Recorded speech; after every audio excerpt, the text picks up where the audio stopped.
Turtles in Time. Oh yeah, now we're talking. Released as an arcade game in 1991 before being ported to the Super Nintendo in 1992, Turtles in Time became a quintessential piece of Teenage Mutant Ninja Turtles history, based simply on how damn fun it was. It perfected the beat-em-up side-scroller formula on the SNES, in my opinion.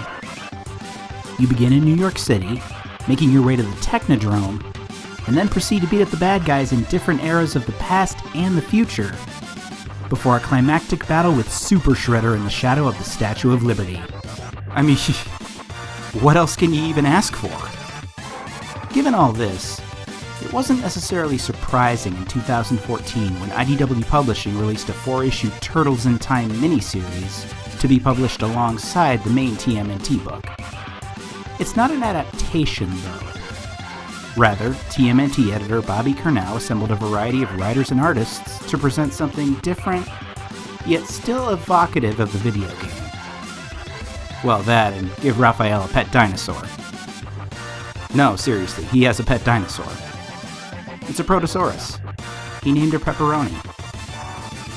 I mean, why not?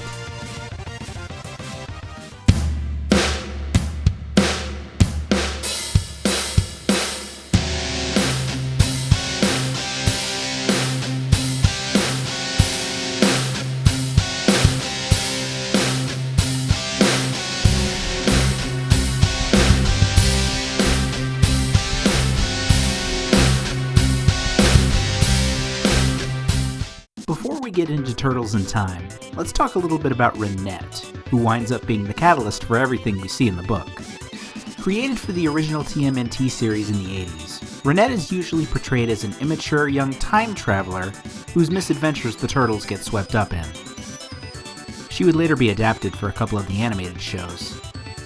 Also, the Time Scepter from Teenage Mutant Ninja Turtles 3 is obviously modeled after the one she carries around.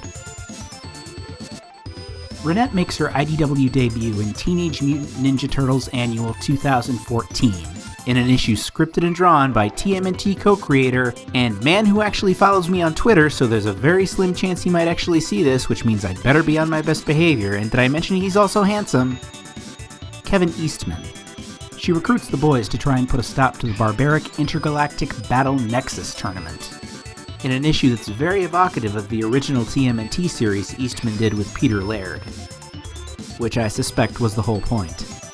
She promises to see the boys again, and she's true to her word in Turtles in Time. All the creators brought in for Turtles in Time had already worked on IDW's incarnation of the Turtles, be it on the main series or a peripheral project. We've got two authors here, Paul Aller on issues 1 and 4, and Eric Burnham on issues 2 and 3. Interestingly enough, the book was designed to alternate tones.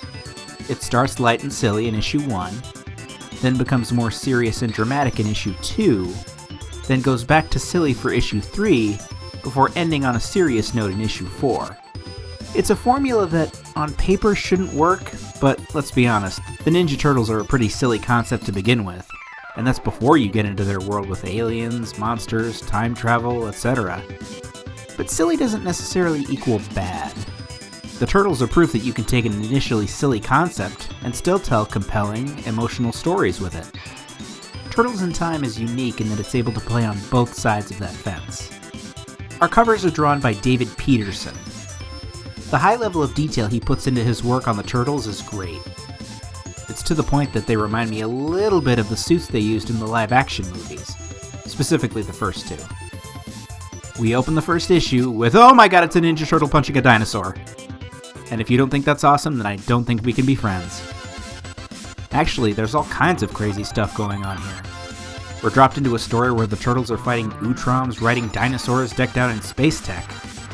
And before long, Michelangelo is also riding a dinosaur. Because comics are amazing.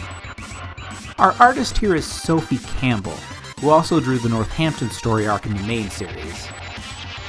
When I talked about those issues, I mentioned Campbell's art had a cutesy look to it. But it worked in Northampton because there was an emotional, vulnerable quality there. For this, on the other hand, she ups the cuteness.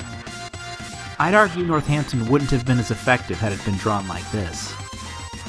But with Northampton, as with Turtles in Time, as with any story really, you've got to account for tone. Campbell can go cuter here because she's not striking as deep an emotional chord. She's able to be much more playful. This is, after all, a story where Raph befriends a baby dinosaur. It's cute, but it works. Issue 2, written by Eric Burnham and drawn by Charles Paul Wilson III, takes us to feudal Japan, which in the IDW verse is where the Turtles and Splinter originally lived as humans before their murder and reincarnation centuries later. So there's a lot of meat on the bone here. And yet I find myself thinking about Teenage Mutant Ninja Turtles 3 again. Not because that movie takes place in feudal Japan. Rather, it's because of what Wilson dresses the Turtles in for much of this issue. The characters are wearing samurai garb that's very similar to what they wore for much of TMNT 3. Considering that movie was almost universally met with disappointment, though I personally think it gets too much hate, you'd think the choice would have been made to dress the Turtles in something else. And yet, there they are. Kudos for sort of drawing from TMNT lore, I guess. Considering he's only got one issue to work with, Burnham crafts what winds up being a pretty heavy story where the Turtles meet their family in the past.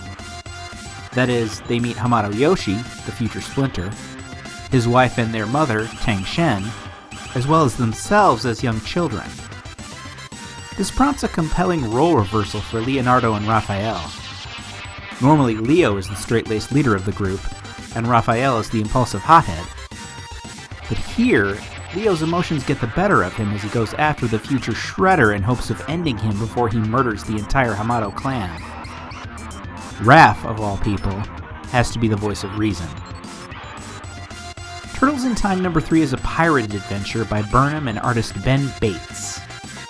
Though it initially took me an extra second or two to realize it was Bates' work. What he turns in here looks a little different than what he gave us during his run on the main series in 2012 and 2013. It still looks like his work, but everything has a certain washed-out, sea-swept quality to it. Bates has a more hands-on approach with this issue, as he handles the colors as well as the pencils and inks. It's actually my favorite art in the miniseries, based simply on how different it looks. From a writing perspective, the issue is fun. Michelangelo abruptly becomes captain of a pirate ship that's set to take on an opposing crew led by a familiar face. I can't say many bad things about this one. Actually, yes I can. There's no Bebop and Rocksteady dressed as pirates. That was one of the best parts of the game. The final issue, written by Aller, sees Dan Duncan draw the Turtles again. This time in a dystopian future. I was really excited to see his name on the issue, as I think his work on the first 12 issues of the main series is among the best TMNT comic book art ever done. But curiously, Duncan's art for Turtles in Time looks significantly different. It's more of an animated style that's slightly evocative of the style used on the 2012 cartoon. That's not a bad thing per se, it's just not what I expected. Still, the performance Duncan turns in is superbly creative. He has the tall task of drawing a Manhattan, or should I say Shredder Island, strictly populated by mutants, all of which he had to design himself. So the issue in and of itself is a tremendous achievement from a creative perspective. Issue 4 also introduces us to Old Man Donatello. That's right folks, years before the last Ronin did it, Turtles in Time gave us an aged and soul-surviving Ninja Turtle. Naturally, meeting an older version of himself has a heavy impact on our Donatello, and those ramifications would be felt in the main series in short order. So is Turtles in Time a must-read addition to IDW's TMNT catalog? Not necessarily, but there's a lot to like here. We get a nice variety of gorgeous artwork, and writing that's compelling and character-driven, while also just having fun with the time travel stuff. Imagine that. Comic books that are fun. What a concept.